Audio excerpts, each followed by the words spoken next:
Assalamualaikum warahmatullahi wabarakatuh. Semangat pagi Sobat Semar yang ada di rumah. Semoga dalam keadaan sehat dan bahagia. Dan perkenalkan, saya Anjani Elma yang akan membantu acara UNS Open Days 2022 kali ini. Selamat datang di acara UNS Open Days 2022, yaitu program pengenalan Universitas 11 Maret dengan berbagai pilihan fakultas dan prodi yang ada di UNS. Selain itu, dalam acara ini juga akan mensosialisasikan penerimaan mahasiswa baru jalur mandiri UNS 2022. Sobat Semar, Universitas 11 Maret memiliki banyak cabang ilmu yang dibagi menjadi 13 fakultas dan juga 70 program studi. Nah, satu persatu profil fakultas di UNS akan diperkenalkan dalam acara UNS Open Days 2022 ini. Jadi jangan lupa untuk ikuti terus acara ini agar bisa mengenal lebih lanjut tentang fakultas dan juga prodi yang ada di UNS. Nah, UNS sendiri juga akan membuka penerimaan mahasiswa baru jalur mandiri tahun 2020 dengan 2 jalur, yaitu jalur berbasis nilai rapot dan juga nilai ujian. Jalur berbasis nilai rapot mulai dari jalur kemitraan, jalur prestasi, jalur disabilitas, jalur kepemimpinan muda, dan juga jalur kelas internasional. Sedangkan jalur berbasis ujian yaitu jalur nilai UTBK dan juga jalur ujian mandiri UNS. Untuk informasi lebih lengkap terkait penerimaan jalur mandiri UNS, Sobat Semar dapat mengakses melalui website kita di www.spmb.uns.ac.id atau melalui media sosial kita di @spmbuns. Nah, kali ini kita akan mengulik dan juga mengenal lebih lanjut tentang Fakultas Matematika dan Ilmu Pengetahuan Alam. Dan pas banget nih, di samping saya sudah ada Dr. Andes Harjana MSc, MSc PhD selaku Dekan FMIPA UNS dan juga Profesor Fenty Suryanti SSI MPhil PhD selaku Wakil Dekan Akademik Riset dan juga Kemahasiswaan. Selamat pagi Ibu, Bapak. Alhamdulillah baik, selamat pagi. Iya Bapak. Sehat? Gimana kabarnya, sehat? Alhamdulillah. Alhamdulillah sehat, ya Mbak. Boleh kenalan dulu bareng Sobat Semar di rumah. Oh ya, baik. Nama saya Dr. Andes Harjana, MSc, MSc PhD, Dekan Fakultas MIPA. Dan di samping saya Profesor Fenty Suryanti, Wakil Dekan Bidang Akademik, Riset, dan Kemahasiswaan. Oke, sebelum kita mengulik lebih lanjut tentang FMIPA ini, mungkin bisa diperkenalkan dan dijelaskan sedikit tentang fakultas dan juga program studi yang ada dan apa aja sih yang akan dipelajari nantinya.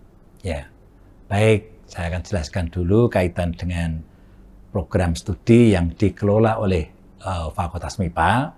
Jadi Fakultas MIPA ada 3 jenjang, yaitu kaitan dengan program sarjana, kemudian pasca sarjana, dan profesi.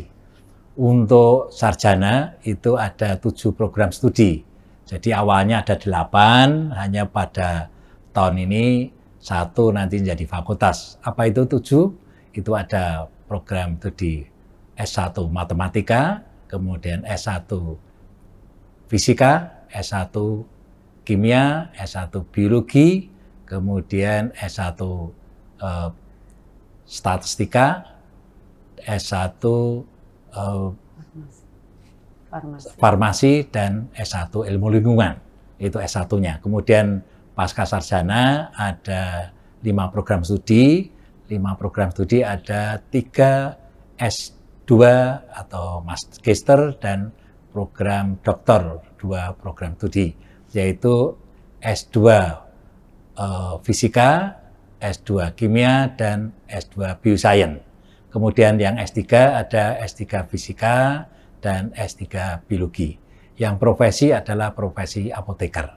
Nah, ini program studinya yang dipelajari, nanti Prof. Fenty akan nambahkan yang jelas itu di MIPA yang kaitan dengan pemilihan. Monggo Prof. Fenty. Ya, saya ingin sedikit menjelaskan tentang apa yang dipelajari di Fakultas MIPA. Tentunya kita di Fakultas MIPA lebih menekankan pada pengetahuan basic, ya, dasar-dasar dari sains. Tetapi tidak menutup kemungkinan kita juga mempelajari tentang aplikasinya. Nanti kalau tentang aplikasi, biasanya kita juga berkolaborasi dengan fakultas lain seperti Fakultas Pertanian atau Fakultas Teknik. Nah, untuk dasar-dasar suatu ilmu pengetahuan ini sangat dibutuhkan, sehingga di sini kuatnya di Fakultas MIPA. Sehingga kalau Fakultas MIPA itu mengikuti kompetisi, biasanya mahasiswa itu akan unggul karena dia dibekali dengan dasar-dasar untuk suatu ilmu itu sangat kuat. Jadi untuk risetnya itu sangat kuat. Untuk bidang penalaran, Fakultas MIPA sangat unggul ya di kompetisi-kompetisi karena memang mempelajari bidang dasar yang sangat bagus, saya rasa itu. Baik, nah tadi udah banyak banget nih program studi yang ada di Fakultas MIPA sendiri. Kalau boleh tahu terkait prestasi-prestasi apa aja sih yang udah diraih oleh mahasiswa dari Fakultas MIPA atau mungkin dari fakultas sendiri? Ya, baik. Jadi meskipun Fakultas MIPA termasuk fakultas yang lahirnya belakangan, jadi artinya tidak bersamaan dengan UNS, karena UNS itu tahun 1976, sedangkan untuk Fakultas MIPA itu 1997. Tetapi prestasinya tidak kalah dengan fakultas lain. Jadi bisa dilihat dari indikator yang disampaikan oleh Pak Rektor kaitan dengan capaian kinerja. Jadi pada tahun 2021, capaian kinerja dari Fakultas MIPA adalah merupakan pencapaian yang tertinggi di UNS. Jadi sehingga kami dari Fakultas MIPA dapat reward yang paling besar. Kemudian kaitan dengan prestasi mahasiswa juga tidak kalah serunya. Prof. Fenty akan menjelaskan kaitan dengan prestasi dosen maupun mahasiswa. Ya, jadi kalau untuk prestasi mahasiswa seperti sudah saya terangkan di awal, jadi kita memang unggul di riset. Jadi misalnya di program kreativitas mahasiswa, itu program yang sangat bergengsi ya di tingkat nasional. Mahasiswa diminta untuk membuat proposal, kemudian diseleksi di tingkat nasional, kemudian didanai, kemudian ditetapkan pemenangnya. Nah itu Fakultas MIPA khususnya di UNS ini menjadi nomor 1 untuk tingkat seluruh fakultas di UNS. Jadi seperti tahun lalu itu sangat kompetitif, jadi di Fakultas MIPA itu 55 proposal itu berhasil didanai, dan kemudian ada yang menang di tingkat nasional untuk PIMNAS-nya. Jadi itu sangat membanggakan bagi kami karena itu yang pertama buat UNS menang di tingkat nasional untuk presentasi ya. Jadi ada beberapa kategori dan presentasi ini yang pertama. Kemudian prestasi yang lain, ini hanya contoh ya, jadi nanti banyak sekali prestasi yang lain. Ini misalnya kemarin baru aja diumumkan Fakultas MIPA memenangkan riset sawit di tingkat nasional. Ya, itu memang sudah langganan, kalau di Prodi Kimia itu langganan mahasiswanya itu bisa memperoleh grant atau penelitian tingkat nasional untuk riset sawit. Dan itu tidak main-main jumlahnya. Kalau tahun ini saya lupa berapa jumlahnya, tapi beberapa tahun yang lalu itu sampai 50-an juta per judul. Ya. Kemudian kalau prestasi yang lain, misalnya lomba IC, nah itu juga biasa ya, maksudnya banyak gitu, baik tingkat nasional maupun tingkat internasional. Beberapa waktu yang lalu sebelum pandemi, kita ada mahasiswa yang sampai menjuarai di Korea. Ada dua medali yang bisa kita raih waktu itu, yaitu golden medal ya. Tapi ini di masa pandemi ini memang agak berkurang, tetapi insya Allah di tahun ini kita akan bangkit lagi untuk mengikuti kejuaraan-kejuaraan internasional yang memang sampai mengirimkan mahasiswanya ke luar negeri ataupun nasional. Baik, terima kasih Bapak dan juga Profesor atas penjelasannya. Kemudian terkait fasilitas sarana prasarana yang sangat penting nih untuk mendukung kegiatan belajar mengajar dan juga pengembangan mahasiswa. Di Fakultas MIPA sendiri, apa aja sih fasilitas unggulan untuk mendukung mahasiswa? Melihat ternyata banyak sekali prestasi yang udah diraih dari fakultas maupun mahasiswa sendiri. Ya, baik. Jadi Fakultas MIPA menyediakan fasilitas untuk pembelajaran maupun untuk kegiatan mahasiswa. Jadi untuk pembelajaran baik itu ruang kelas itu yang sudah distandarkan universitas, kemudian laboratoriumnya juga menunjang kegiatan dari Bapak Ibu dosen maupun mahasiswa. Tetapi juga tidak kalah pentingnya karena kegiatan mahasiswa tidak hanya belajar saja, tetapi soft skill bisa dihasilkan dari kegiatan di di luar kegiatan pembelajaran. Jadi fasilitas olahraga juga disediakan baik itu di indoor ataupun outdoor. Sehingga termasuk kegiatan untuk keagamaan yang sudah difasilitasi di universitas untuk semua agama juga disediakan, dan karena kebanyakan dari mahasiswa maupun sivitas akademika FMIPA itu Muslim, sehingga kita juga ada sarana untuk masjidnya. Sehingga ini adalah fasilitas yang disediakan dari fakultas. Selain itu juga fasilitas dari universitas itu juga sangat mendukung sekali.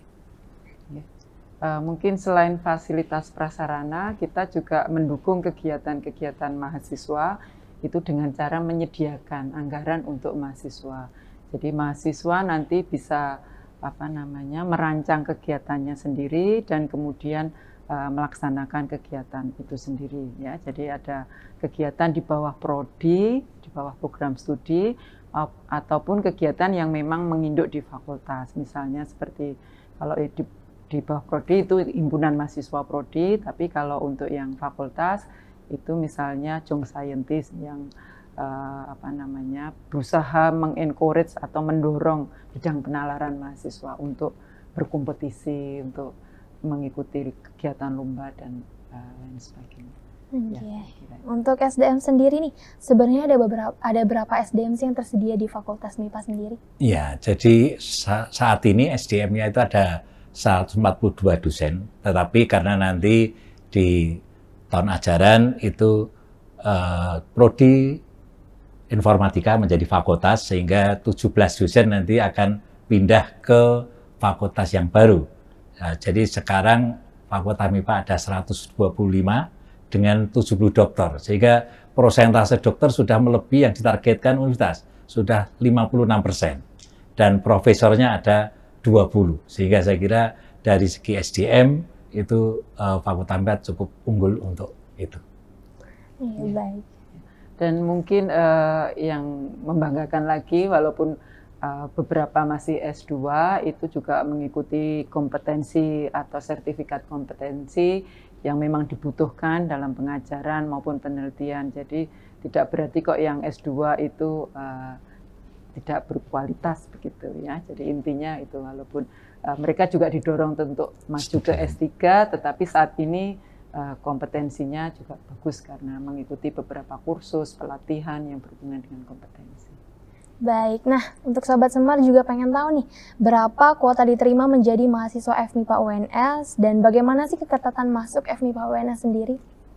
Jadi kalau keketatan mahasiswanya dari FMIPA yang rencana diterima nanti akan dijawab Prof. Hentir, jadi rata-rata itu memang 100 untuk per prodinya. Jadi, tetapi kalau dilihat keketatannya memang yang paling ketat tahun 2021 itu farmasi. Jadi farmasi cukup ketat, itu 1 dibanding 60. Dan masuk 10 besar di FMIPA kemarin yaitu juga prodi statistik. Jadi prodi statistik tahun 2021 itu ketatannya 1 banding 24. Jadi yang lain sekitar 1 banding 15 gitu, 15 sampai 5-20 masing-masing. Sehingga kalau jumlah kuota untuk masing-masing prodi sekitar 100 hanya untuk farmasi, memang ini sementara menerima 80 mahasiswa, saya kira itu. Baik, nah kalau tadi kita udah ngobrol-ngobrol nih terkait program studi, prestasi, fasilitas unggulan dan juga SDM, kali ini kita memasuki Q&A nih, karena udah banyak Sahabat Semar yang mau tanya-tanya terkait FMIPA sendiri, Bu. Udah kita tanyain dari sosial media. Mungkin bisa langsung menjawab pertanyaannya nih. Yang pertama, sebenarnya di MIPA ini belajar apa sih? Karena semua kan ilmu-ilmunya murni nih. Apakah itu ilmu-ilmu tersebut tuh masih relevan untuk dipelajari saat ini? Ya, jadi MIPA itu tidak akan ketinggalan. Jadi karena berhubungan dengan alam, yang dipelajari tentang ilmu, tentang ilmu alam ya. Jadi artinya itu kalau fisika, yang dipelajari ya interaksi antara yang ada di alam ini. Sehingga kalau saya jelaskan tadi ada 7 program studi. Jadi 7 program studi dari fisika, matematika, kimia, biologi, kemudian sastik, farmasi, dan ilmu lingkungan. Jadi tidak akan ketinggalan untuk apa yang ada di pelajaran, mengikuti perkembangan zaman. Nah, ini Prof. Edi akan nambahkan kaitan apa yang dipelajarinya. Silakan. Oke.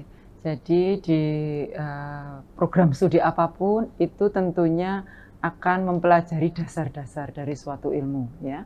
Jadi kalau kita di Fakultas MIPA itu ada mata kuliah pilihan dan ada mata kuliah wajib. Nah, kalau mata kuliah wajib ini mendasari ilmu-ilmu yang kita pelajari, ya, ilmu kimia, ilmu fisika atau biologi atau matematika.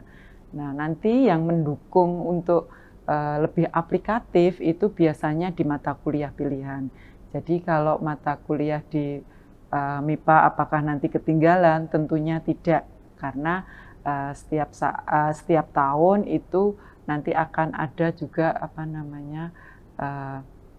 istilahnya pembaharuan di kurikulum, ya, atau pembaharuan di materi atau penambahan yang memang setiap dosen itu diwajibkan untuk materi pembelajarannya itu disesuaikan dengan penelitian yang berkembang saat ini, ya. Jadi saya jawab tidak akan ketinggalan, ya. Baik, untuk selanjutnya nih, bagaimana MIPA UNS mengakomodir perkembangan era 4.0 baik kurikulum maupun desain pembelajaran teori dan juga prakteknya, Bu? Ya, baik. Jadi kaitan kurikulum itu mengikuti perkembangan zaman dan juga masukan dari alumni maupun stakeholder. Jadi kalau ditanyakan kaitan dengan perkembangan zaman yang berkaitan dengan 4.0, jelas setiap prodi mengembangkan itu. Jadi dalam hal ini misalkan kaitan dengan kurikulum yang ada, kebetulan sekarang pandemi sehingga berkaitan dengan IT itu lebih cepat daripada prediksi sebelumnya. Jadi kalau dulu perkembangan kuliah saja, yaitu secara tatap muka, sekarang sudah daring, termasuk berkaitan dengan praktikumnya. Jadi praktikum kalau dulu hanya bisa menggunakan secara tatap muka, sekarang bisa secara daring juga. Nah, ini kalau kaitan kurikulum, Prof. Fendi menjelaskan argumentasi lebih detail karena bidangnya ada bidang akademik. Ada ditambahkan, Prof? Mungkin sebelum menambahkan ke kurikulum, menambahkan tentang lab virtual dulu, ya. Jadi seperti yang disampaikan Pak Arjana, jadi di masa pandemi mungkin mahasiswa tidak bisa datang langsung ke sini ke kampus, jadi mereka melaksanakan penelitiannya secara virtual, yaitu kita memfasilitasi adanya lab virtual. Kemudian untuk kurikulum, nah ini sebagai contoh saja, misalnya di prodi kimia itu pada 2 tahun ini, ya, ditambahkan visualisasi molekul. Jadi pembelajaran kimia, pembelajaran struktur molekul dengan modeling, gitu, ya. Jadi itu, atau mungkin bisa kita istilahnya itu bioinformatik.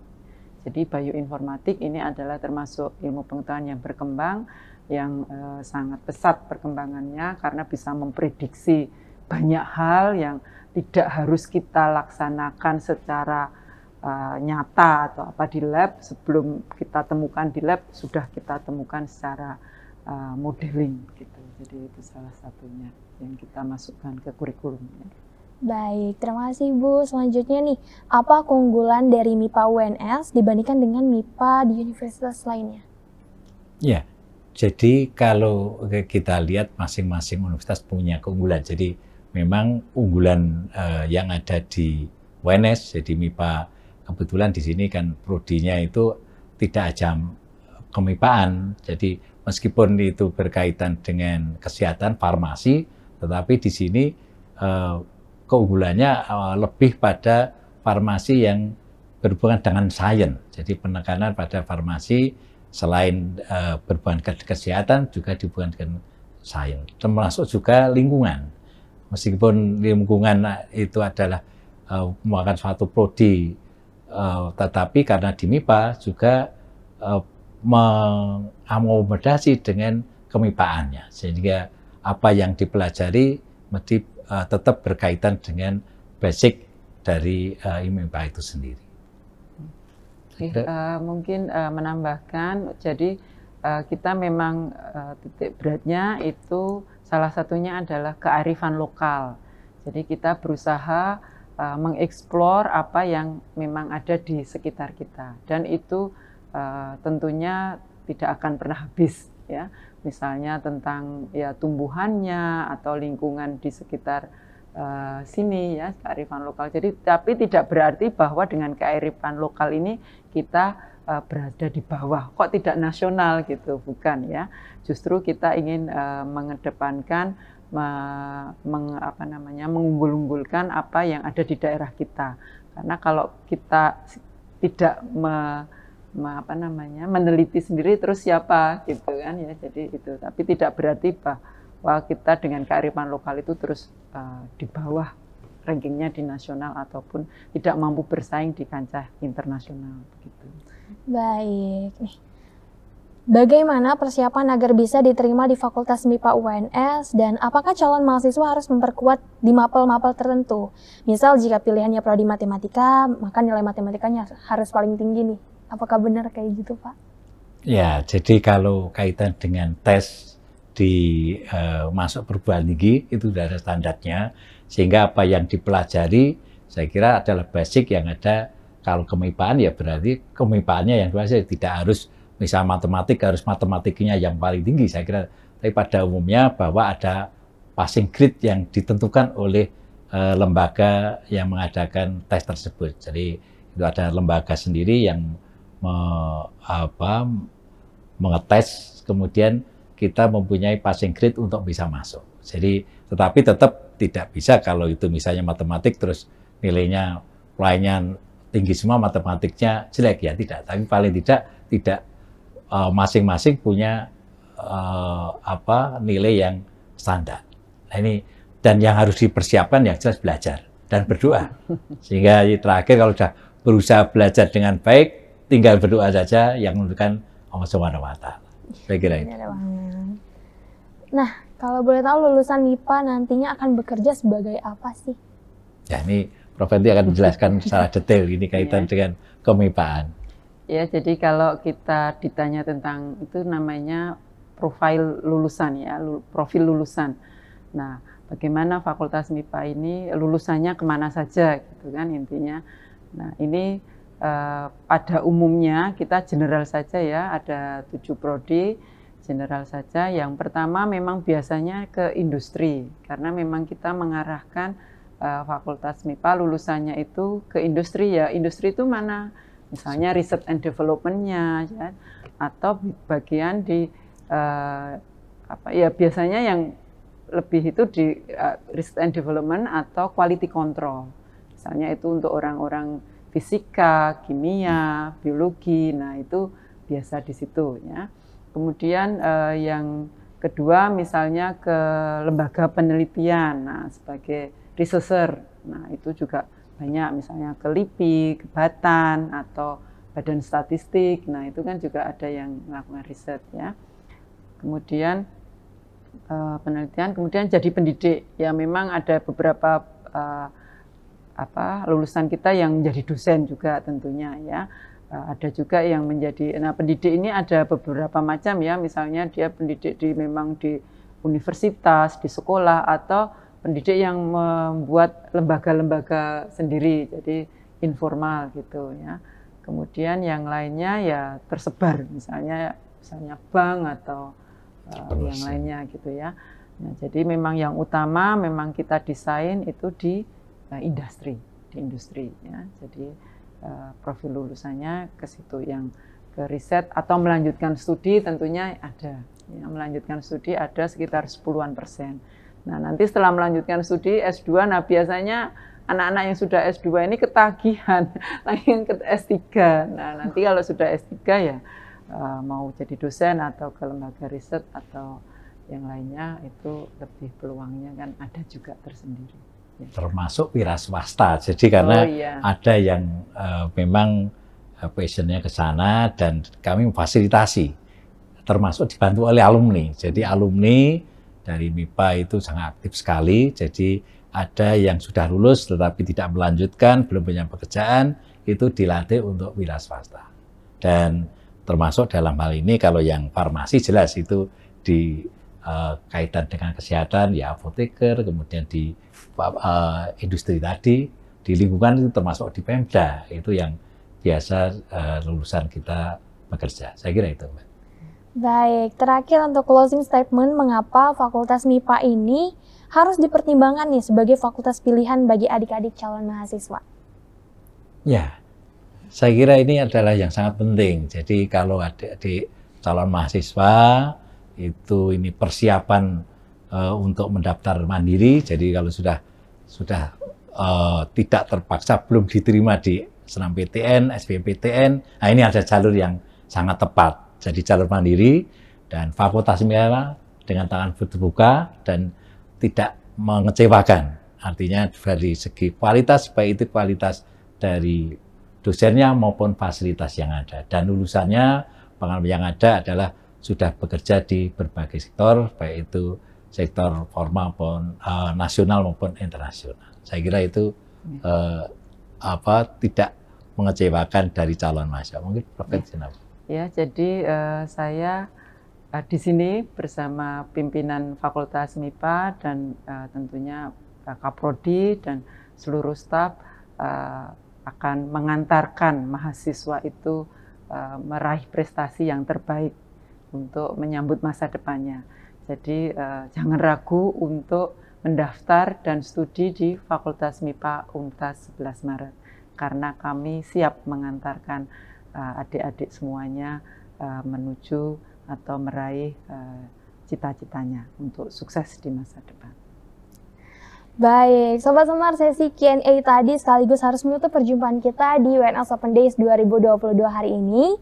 Saya ucapkan terima kasih kepada Bapak Arjana dan juga Ibu Fenty yang udah bagi-bagi pengetahuannya nih terkait Fakultas MIPA bersama Sobat Semar di rumah. Dan untuk itu, buat Sobat Semar yang nggak mau ketinggalan terkait informasi penerimaan siswa baru, Sobat Semar bisa mengakses melalui website kita di www.spmb.uns.ac.id atau boleh langsung ke Instagram kita atau sosial media kita di @spmbuns. Kalau gitu, saya Anjani Elma pamit undur diri. Wassalamualaikum warahmatullahi wabarakatuh. Waalaikumsalam warahmatullahi wabarakatuh.